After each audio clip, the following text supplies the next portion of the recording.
Halo geng, kembali lagi ke channel gua di mana channel yang ngebahas tentang seputaran film dan juga serial TV. Nah, kali ini kita akan ngebahas sebuah film animasi garapan dari DreamWorks dan juga merupakan cerita lain ataupun side story dari Shrek Universe, yaitu cerita dari Sang Koceng Oren. I am Puss in Boots. You want to see something cool? Gracias! Died. I have 9 lives. And how many times have you died already? Oke, jadi Puss in Boots The Last Wish ini adalah film animasi yang keluar di 2002 ya, dimana ini mendapatkan nilai yang cukup baik menurut gua di IMDb teman-teman, dimana mendapatkan rating sebesar 7,9/10 teman-teman. Dan bukan hanya 7,9-nya teman-teman, bahwa ternyata yang ngevote ini udah banyak, jadi puluhan ribu yang ngevote. Jadi kalau misalnya puluhan ribu yang ngevote dan juga dapat rating 7,9, berarti ini salah satu film yang direkomendasiin dari teman-teman yang udah nonton dan nge-review di IMDb teman-teman. So dari gue pribadi, ya menurut gue ini adalah salah satu film yang wajib kalian tonton, apalagi kalian yang suka sama film-film animasi ya teman-teman. Bahkan teman-teman, dari animasi ini mendapatkan satu penghargaan dari AFLS Award dan juga mendapatkan 51 nominasi termasuk juga Oscar teman-teman. Dimana kalau kalian yang suka sama genre dari adventure dan juga komedi yang dibalutkan dalam suatu film animasi. Nah, untuk gua pribadi yang suka sama film animasi apalagi berhubungan tentang Koceng Oren ini, gue suka banget dan juga gue ngasih rating yang ya mungkin hampir sama lah kayak IMDb, yaitu gue dapat 8,0 dari gue pribadi ya, karena penilaian dari segi feature-nya, dari gambarnya, terus dari ceritanya itu menurut gue rame banget teman-teman. Nah, untuk teman-teman yang belum nonton Puss in Boots The Last Wish teman-teman, jadi tonton dulu ya. Kalau misalnya di bioskop udah nggak ada, berarti kalian coba cari-cari di tempat-tempat kalian bisa nonton. Kalau bisa yang ada langganannya ya. Kenapa? Kalau misalnya ada langganan ya kita support dari pembuat filmnya, itu aja sih teman-teman. Nah, kalau udah nonton kita baru bisa masuk ke kalau udah nonton kita langsung masuk aja ke reviewnya. Atau misalnya teman-teman yang mau menonton tapi pengen lihat dulu reviewnya kayak gimana sih. Nah, ini adalah salah satu channel yang cocok buat kalian tuh tahu dulu sebelum kalian nonton ya teman-teman. Nah, di sini gue bakal ngasih sebuah spoiler teman-teman, cuma nggak bakal ngasih sebuah full story, jadi jatuhnya cuma sinopsis saja, dan semoga bisa membuat gambaran besar dari cerita ini teman-teman. Oke, jadi sinopsisnya ataupun cerita awalnya ini adalah Puss in Boots ini emang terkenal yang mempunyai 9 nyawa teman-teman. Dimana dari 9 nyawa ini, Puss in Boots ini bisa dibilang dia nggak takut sama yang namanya mati. Dari nggak takut sama mati ini jadi dia arogan karena dia tidak takut yang namanya mati, karena nyawanya ada 9. Seperti yang kita ketahui ya, mitologi kucing mempunyai 9 nyawa. Nah, itu yang dibawa juga di film Puss in Boots ini teman-teman.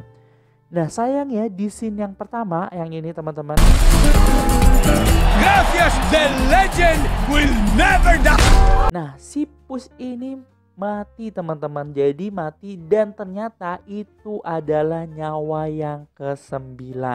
Jadi karena itu dia nggak bisa lagi mati, karena kalau mati dia udah gone, udah nggak ada di dunia teman-teman. Maka dari itu setelah kematiannya itu, yang dimana nyawanya tinggal satu-satunya, dia menjadi was-was dan gak ada yang namanya sombong. Dia jadi takut akan kematian teman-teman. Nah, dimana saat dia takut kematian, dimana ada seekor serigala yang memburu Puss in Boots teman-teman.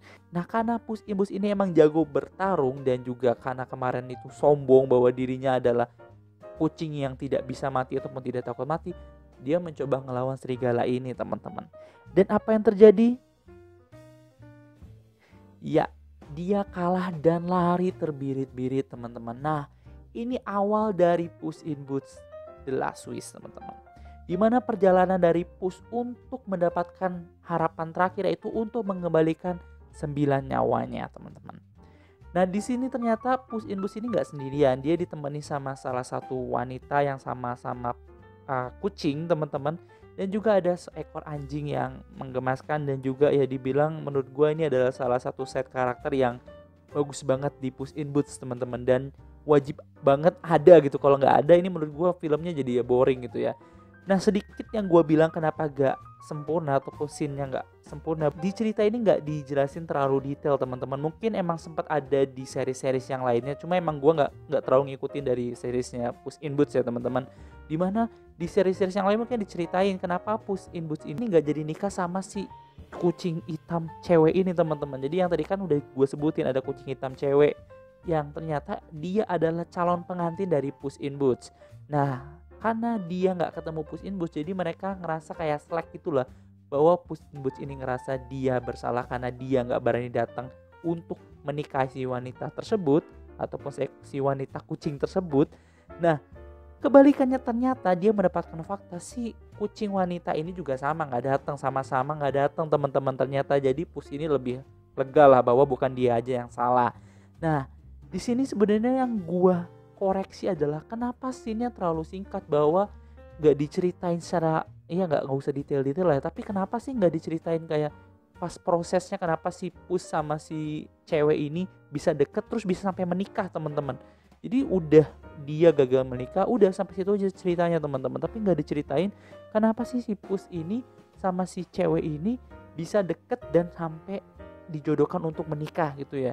Nah di situ nggak diceritain teman-teman. Mungkin emang ada di cerita-cerita yang lain ataupun seri-series dari Puss in Boots. Cuma menurut gua untuk ke movie-nya lebih baik tuh dikasih sedikit gambaran dikit lah, entah cuma cuplikan ataupun klip dikit aja untuk nggambarin gimana sih si Puss sama si cewek ini bisa deket. Nah kucing cewek ini namanya adalah Kitty Softpaws teman-teman, dimana pengisi suara dari Kitty ini adalah Salma Hayek, dan pengisi suara dari Puss siapa lagi, yaitu seorang aktor legend teman-teman, yaitu Antonio Banderas nih teman-teman. Nah jadi dengan suaranya Antonio Banderas, Puss ini mempunyai karisma yang lebih ya teman. Nah jadi makin menarik teman-teman filmnya. Nah setelah tadi udah ketemu sama si Kitty dan juga ketemu sama yang ternyata bernama Perito. Nah karena kalau kalian yang nonton juga bahwa Perito ini sebelumnya belum punya nama, cuma dapat nama ini dari sebutan Puss ke anjing tersebut, jadi Perito. Nah gitu ya teman-teman. Nah di sini ternyata ada yang rame bahwa di sini benar-benar diceritakan kisah percintaan dari Puss sama Kitty dan juga kisah-kisah keluarga ataupun persahabatan yang ada di film ini, dimana The Last Wish ini menceritakan satu harapan terakhir untuk semua orang. Jadi kayak satu harapan terakhir yang bisa mengabulkan semua permintaan seseorang gitu ya. Tapi cuma ada satu teman-teman. Ini sama kayak kalau kalian tahu Dragon Ball ataupun Dragon Ball yang menceritakan mengumpulkan 9 bola naga dan akhirnya Shenlong ini masuk turun ke bumi dan memberikan satu permintaan. Nah mungkin sama kayak gitu ceritanya. Nah karena cuma ada satu, jadi diperebutkan oleh banyak pihak. Nah di sini yang gue bilang kita menceritakan bukan hanya si percintaan Puss in Boots dan juga persahabatan antara Perito dan Puss. Ini juga menceritakan tentang kehidupan keluarga. Nah di sini ada karakter wanita yang bernama Goldilocks. Ini seorang manusia teman-teman. Dan dia ternyata diasuh dari kecil sama beruang-beruang, dimana ada Mama Bear, Papa Bear, dan juga ada Big Bear ataupun Baby Bear teman-teman. Nah di sini benar-benar kekeluarganya dilihat bahwa sebelumnya adalah Goldilocks ini meminta dia balik lagi ke orang tuanya, keinginannya. Tapi ternyata setelah perjalanan ini dia merasa bahwa lebih senang ataupun lebih diterima oleh keluarga beruang itu. Jadi bukan hanya cerita percintaan ataupun persahabatan, di sini juga ada cerita kekeluargaan. Jadi kalau kalian yang mau ngajak anak kecil nonton film ini, bagus banget teman-teman, karena banyak moral value dari film ini.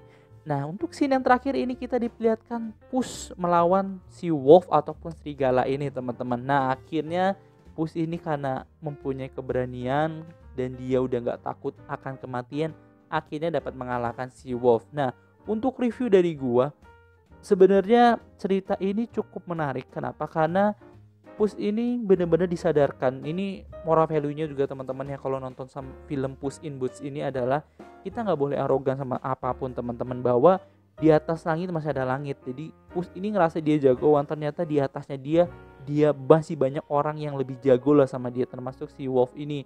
Dimana si wolf ini benar-benar overpower dan Puss itu udah nggak ada apa-apanya sebenarnya. Nah dari situ kita bisa tahu bahwa kita harus down to earth dan juga ya udah kita nerima bahwa kita hebat dan gak usah show off terlalu banyak. Gitu aja sih teman-teman. dari Puss in Boots. Dan kalau menurut gue pribadi, kalian wajib banget nonton. Kalian ajak adik kalian, kalian ajak anak kalian untuk nonton Puss in Boots, karena menurut gue materinya bagus banget.